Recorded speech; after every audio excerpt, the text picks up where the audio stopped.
Welcome to Brandland. I'm your host, Garrett Justice with Lucidpress. And today I'm joined by a very special guest. I have with me Jed Morley. He's the brand strategist and founder at Backstory Branding. Jed, how are you doing today? Doing great. Thanks, Garrett. We're so happy to have you here. Before we jump into our topic today, which I'm really excited to get to, I'd love to just talk a little bit about your background and your experience and some of the amazing work that you're doing at Backstory Branding right now, so our listeners are aware of that. Can you tell us a little bit more about that?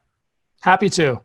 I've been on a journey for the last 20 years or so, understanding where emotional connections come from between customers and their brands, the ones that they would drive long distances to go to, the ones that they're loyal to, no matter the ups and downs in life. To me, for an example would be Spotify. I feel like that's one of the last things I would ever let go, because it does such a good job of solving a problem for me, of doing a job that's really valuable to me. My first experience with branding happened when I made the mistake of running too fast in PE in junior high. My PE coach tapped me for track, and in learning to run the 800 meters, I always felt like there was this crucible of character. On the last turn of the last lap, it's a 2-lap sprint essentially, I had to check my commitment to either override the pain and keep going and push through to the finish line, or succumb to the pain. And only I would know if I had done it in an honorable way. And Nike gave me the confidence and the courage to face the wall time and time again and overcome my fears and exhaustion to do my best. So I found that connection to Nike really compelling, and I've been trying to understand where that connection comes from ever since. It's allowed me to discover a lot of truths and principles that help great brands create connections with their customers, and that's what I'm all about at Backstory. Love that. I think that's awesome. You had talked about, the work that you're doing right now at Backstory Branding, but even before that, you had worked as a CMO and VP of marketing in a variety of companies. Is that right? That's right. It's been a really interesting progression working with startups for a lot of my career. Companies like Bamboo HR, companies like Printer Logic, Grow, even Lucid, helping them take the secret sauce and the magic of what was working when they were small and scaling it so that they could repeatedly deliver a quality experience that resonated with the right audiences. That's the running theme or through line across my career and experiences. I would say the difference between being a consultant and being a full-time employee, the CMO, head of marketing, is on the client side, you have to own the brand all the way through to implementation. So I really have a lot of respect for people that are responsible for delivery and not just discovery. And that's what makes a great brand is a great client, somebody who's willing to take their political capital and place their full support behind a direction and see it through to completion. So behind every great brand is a great client or a great leader. And I think that's sometimes underestimated just how important that is. I love that. Well, Jed, we're super, super excited to have you here and want to jump into our topic. One thing that I'll mention is if you have not checked out Jed's LinkedIn profile, just go look at his wealth of experience. If you work in branding or marketing, he's definitely a guy that you want to know. He's definitely an expert. And Jed, I'll admit, when I moved to Utah about 5 years ago to start with Lucid, and was looking for people to connect with just kind of in the area, I saw your profile actually, and I was just like, who is this guy? I got to get to know this guy. If especially if you're in the Salt Lake City area, even beyond that, Jed is one of the best around when it comes to marketing and branding. So again, Jed, we're super happy to have you here. Let's jump into our topic, shall we? Sounds great. Thanks. So today, I know we wanted to talk just a little bit about what are 3 things that every brand has in common. And we had a conversation, you and I, before we jumped on here and talked a little bit about these 3 things. But before we jump into the meat of this, the 3 things, I really want to talk for a minute about what is a great brand. How do you think about the definition of a great brand? You mentioned Nike. I think a lot of people think of Nike or Apple or Disney when you think of a great brand. But, do you have to be one of these big internationally known companies to really be a great brand? What are the elements that make up a great brand? The elements that make up a great brand include, first and foremost, standing for something more than making money. There's been a lot of talk in recent years about purpose-driven brands, and I wholeheartedly believe in that. The connection has to be between your purpose and your promise, and then you ultimately have to perform as promised. So it's a three-way triad between purpose, promise, and performance that elevates brands above the fray. And I don't think you have to be a big company to be a great brand. There are local companies that I have a lot of respect for that do a terrific job in delivering a quality product in a consistent way. On the business side, I look at companies like Bacon. They're solving a problem for temp workers. They're making temp work respectable by matching up temp workers with temp employers. They're using an app that allows both of those parties, it's a dual market, to rate one another at the end of every shift. So instead of temp work being something that people apologize for, it's going to be something that you're proud to be associated with because Bacon delivers quality work every time. And they're a young company.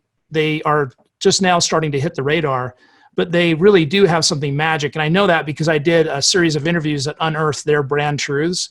And they've got something really special that will become more well-known, but you have to start somewhere. And as much as we'd like to celebrate the unicorns, there are all kinds of companies that are on a progression towards being big. But to get big, you have to be great. And that starts really early on. And Bacon's a great case study that we can all look to as an example of a company that's on the right path. Yeah, I love that. I love that, you mentioned, at the core, knowing who you are and then being consistent with that through everything that you do. And even as a small company, you can do that. You don't have to be internationally known to really start to develop that great brand. And if you do that over time, it's going to be a lot easier to scale that brand, So I love that. Great insight. CEOs that build great brands have vision from the beginning. And they're intent on being something special. I'll use another example that we're familiar with here locally. Bamboo HR, when I worked with Ben Peterson and Ryan Sanders, they were just 30 people. Now they're 560 people. But at the very early stages of their growth and development, pre-hockey stick, they invested in understanding their brand story and strategy and then brought it to life in a quality way with design. And it wasn't just design of the website, it was the design of the product. And they systematically built a foundation that would support the growth that would come later. So it's easy to look at great brands and say in hindsight, of course they were successful, but they made some strategic choices and sacrifices early on that have served them long term. And that's where the scalability really comes into play, is being strategic from the beginning and intentional about what do we want this brand to be when it grows up. So I really credit those kinds of visionary leaders for their commitment to doing something great from the beginning. That's what sets up brands for success long term. Yeah, I love that. I think that's completely true. During my time with Lucidpress, we have the opportunity to work with a lot of senior marketing leaders just like that. And the reason why they come to Lucidpress a lot of times is for that scalability, right? But I think the key piece is they understand what their brand is all about first, and they've solidified that, and then they're in the position to be able to find the right tools and resources to help scale it. So I love that. Well, this is great stuff, and we haven't even jumped into our point, so let's jump in here. So, the first thing that we talked about, you and I, before this, something that every great brand has in common is that great brands create a world that is desirable and believable. And there's a couple things I really like about that when you mentioned that previously. The first is creating a world as a brand, and I want to understand that a little bit more. Can you unpack that for us? When I shared that idea about creating a world, what I'm getting at is this idea of creating the rules of engagement for the way that the interactions will come across, the way they'll be communicated, who will be conveying information, how it will be relayed. And that varies by business model, obviously. I remember one time I was at a hotel in Kuala Lumpur, Malaysia, and I went to breakfast, and without warning, the host greeted me by name. "Good morning, Mr. Morley. I'm so glad you could dine with us this morning." And I couldn't tell how he did it, but it blew my mind because I hadn't made a reservation. This was a walk-in type of format at breakfast. But the care and consideration that showed me, they didn't have to say, we haven't forgotten who keeps us in business. They just showed me that that's what they valued in the way that they had operationalized the brand experience. So that's a highlight that has always stayed with me, to be able to deliver that type of a service. So that's on the service side. On the product side, you've got companies like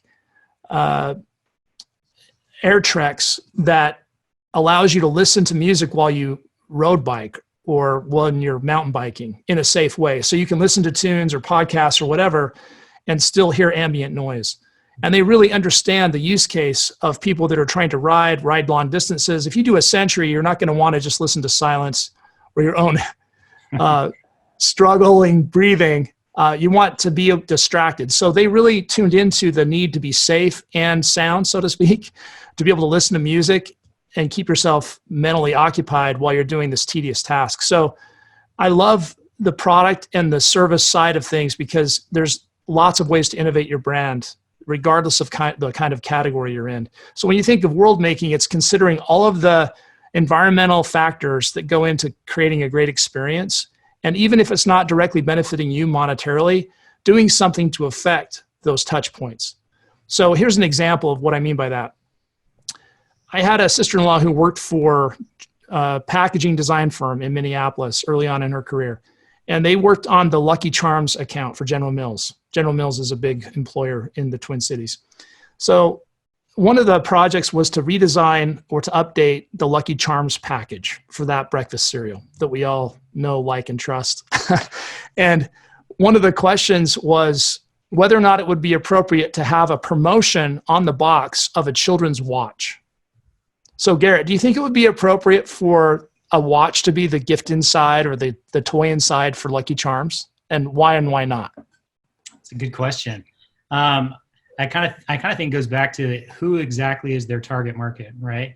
Like, yeah. So let's assume it's kids and they know that and they've got the target right. I'm just saying, from a brand appropriateness standpoint, would it be appropriate to give a watch as an incentive inside Lucky Charms to get people to buy it, to get kids to want it?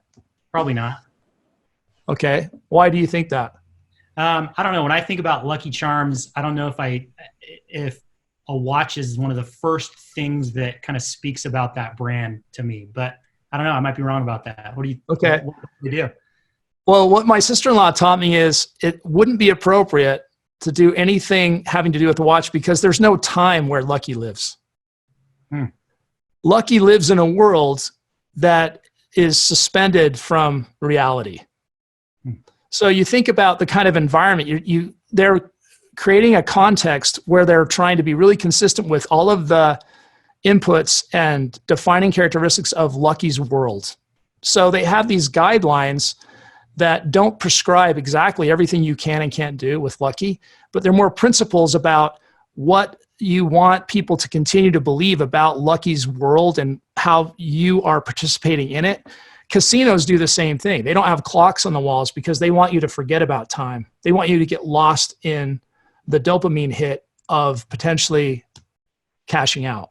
Yeah. So that's an application of that same principle in a very different setting, but the idea of time. How much emphasis do we put on time? What kind of visual display and support do we provide?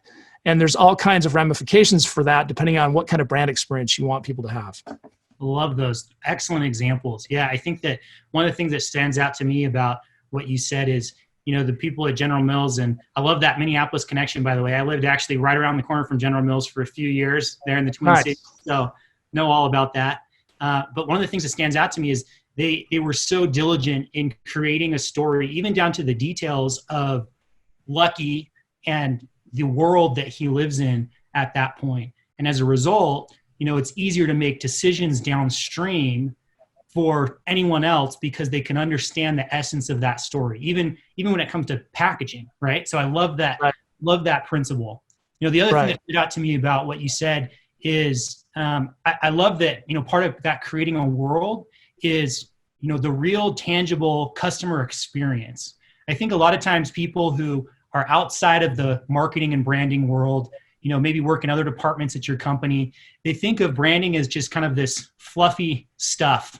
It's like, let's let's slap some pretty design on it and let's create a pretty logo, and that's our branding, right? But what you're talking about is really good branding at the core is really just intertwined with that customer experience. It's creating that world that's desirable, that's believable, that people want to be a part of. So love that. Great.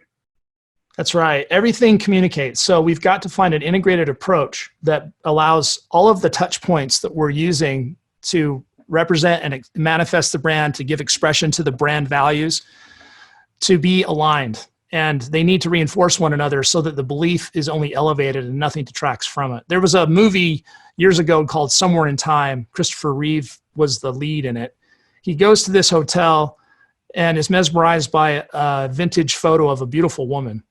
And he's convinced that if he can only time travel back in time to see her, he could win her heart. So he studies this methodology, this transcendental meditative state where you can actually transport yourself back in time. He gets into costume, he gets into character, he says a mantra over and over again, and spoiler alert, he successfully goes back in time. But the problem was he had forgotten to pay attention to the details. So right at the peak of his romance with this woman, he had to fend off foe, another rival suitor, won her heart, won her over. They're in the bliss of a new romantic relationship. It's everything he'd hoped for. He accidentally, mistakenly pulls out of his pocket a current day penny, and it has the current year on it. And that broke the spell. And he gets transported back in time, and he's so heartsick that he can't bring himself to go on living without her. Mm-hmm. So that's a dramatic example, obviously, but those penny moments add up. Yeah. So if you say you're one thing and you behave in another way, the disconnect, some people can tolerate some of it, but if it gets to be too heavily tilted towards the disbelief because there are just too many exceptions to the proposed promise or stated purpose, people check out. They don't believe anymore. And that's that disbelief that causes, if you're an employee, it causes cynicism. So if Bamboo HR, their purpose is to set people free to do great work. I was privileged to have an opportunity to help them articulate that, and they still use that same purpose. But they had to walk and live that brand internally so that the employees knew that it was authentic and genuine, so that they could speak to it from a place of belief and commitment to customers. Otherwise, they would have made fun of it. It would have become cynical. Instead, it became a rallying cry. And the growth is representative of that connection that the employees felt to the purpose and the way they communicated it to the customers, and the buy-in is what propelled them to success. Awesome. Love this. This is great. So again, just to recap, that first principle that you shared with us is that every great brand has in common is they create a world that's desirable and believable. The second principle that we talked about is great brands know when to follow rules and when to practice guiding principles. Can you break that down for us a little bit more and talk about the difference between guiding principles and, hard and fast rules? Happy to. So the difference between fixed rules and flexible principles is the degree to which their application will be predictable. So for logos, sometimes referred to as visual brand identities, there are always style guides that provide rules for how the logo is to be used, the do's and don'ts of correct logo usage. And that's as it should be, because you can predict and anticipate how the logo is going to be applied to almost anything, whether it's a sign or swag. You're going to have some consistent applications. Whereas with brand voice, you're going to need principles, because there are going to be a lot of people writing on behalf of your brand to a lot of different audiences through a lot of different media. So the range of applications is going to be so broad, some of which we might not even know will be relevant in the future, because there's so many new technologies and ways of communicating. Like TikTok, what would be the brand voice rules for communicating on TikTok, assuming that was appropriate for, I know you're business to business primarily focused audience here, but we just can't anticipate all the ways in which we might communicate on behalf of the brand. So brand voice guidelines are flexible, they're principle driven, whereas brand identity guidelines are more rule based. So it's like a Japanese garden. You've got those beautiful rocks that are representative of islands. And then you've got the gravel that represents the water or the sea. we need both. It's kind of like the wave particle duality of matter. You need the hard stuff that's fixed and set and steady and constant, like the visual brand identity style guide rules. And you've got the fluid parts that's like the brand voice principles that allow people to have some creative license in the way that they communicate on behalf of the brand. It's not either or, it's and. You just have to know when to apply the rules and when to apply principles.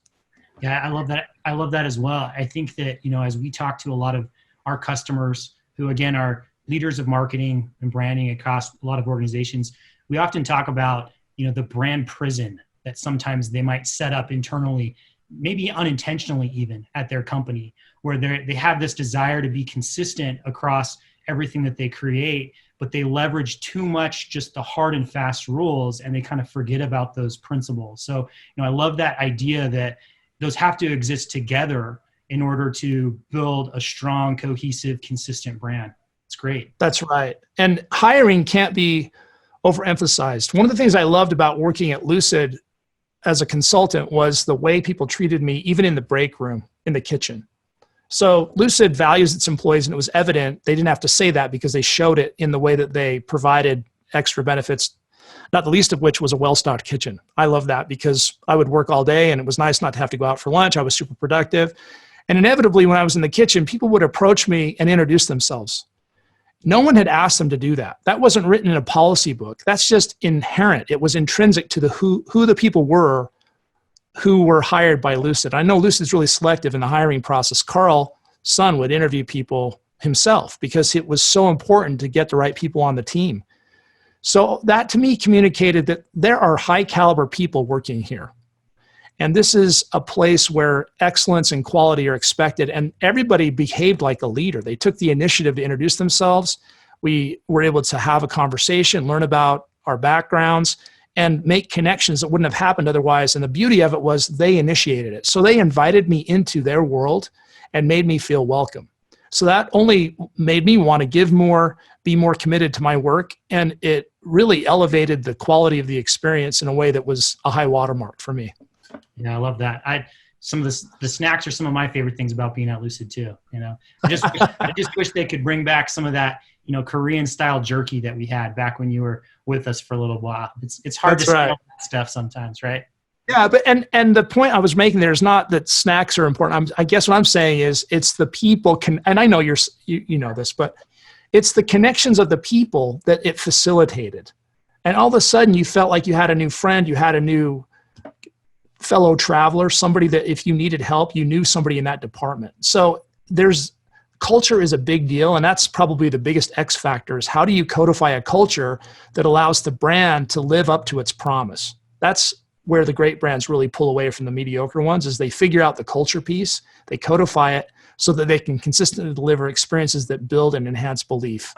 Yeah, I love that. I think what that highlights to me too is that branding isn't something that should wait until you're a bigger company later on. A lot of startups are, they're iterative, they're moving fast, they're focusing on the product or the service that they're building out. And sometimes they forget about that branding piece. But what you're saying is, culture and the culture that you build is such an integrated part of what your brand is, even externally. And so it's important to get started right away and make sure that you know what you're doing and why and be deliberate about that because there'll be impacts later on. Is that right? That's exactly right. Yeah, you don't want to have to try to course correct mid acceleration phase. You've got to figure that out so that you're able to sustain the growth when it starts to really hit. And when the wave of opportunity comes, it's hard to recapture. So you've got to had your sales set ready to go so that you can get propelled forward towards your goals when those windows of opportunity open up and present themselves. Great. Love it. Well, the last principle that you and I talked about, that things that great brands do, is they take an integrated approach.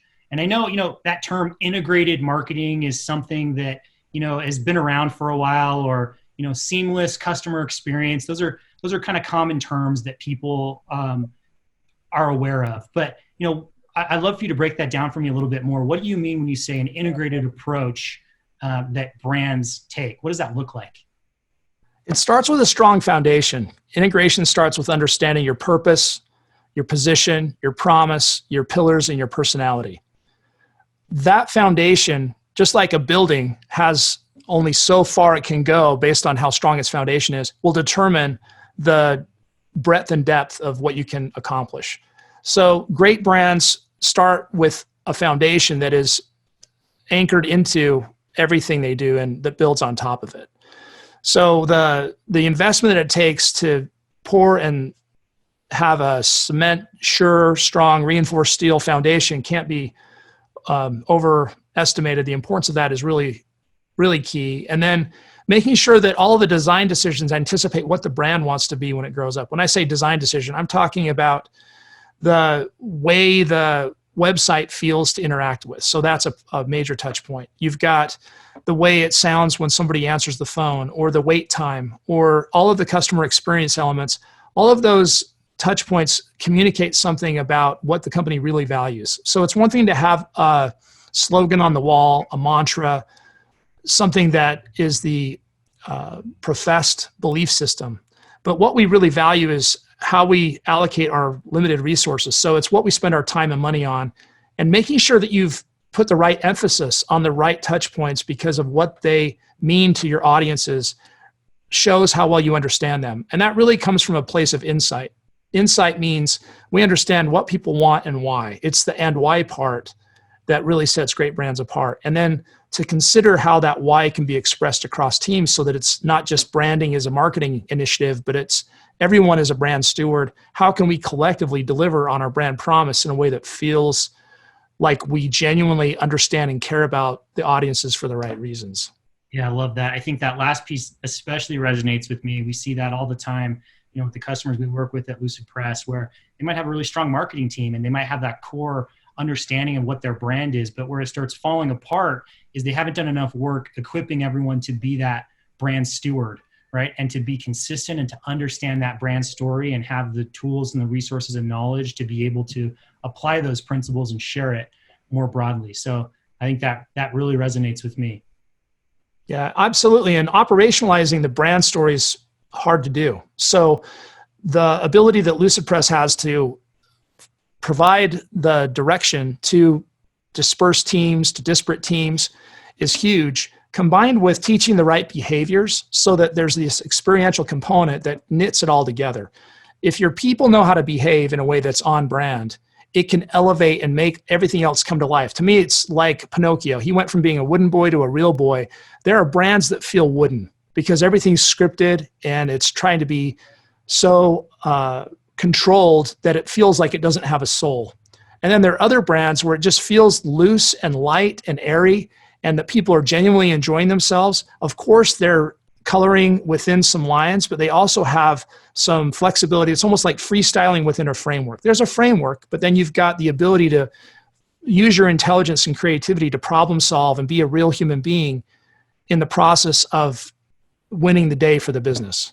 Yeah, great. Well, Jed, this has been excellent. I think we have had some just great nuggets of insight that you've shared today. So I really, really appreciate it. As we kind of wrap up here, what is a tangible step that our listeners could take back to their businesses?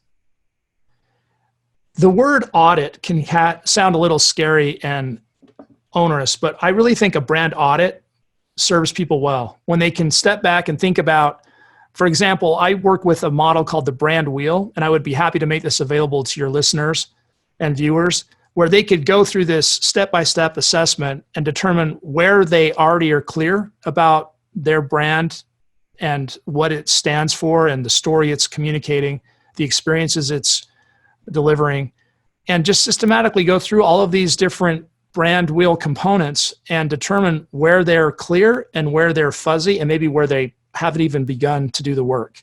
And once you get all of those elements green is what I aim for with my clients because that means you're market ready.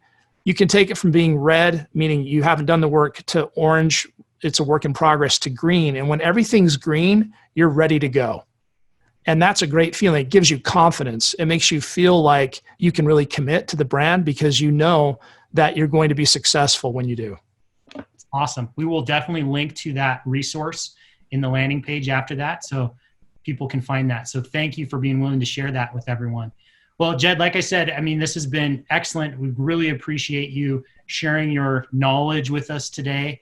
Before we go, not related to our topic today, but I'm curious, what's a fun or new hobby that you've picked up recently, especially in our new environment of being home much more? Anything new or unique that you've started doing recently?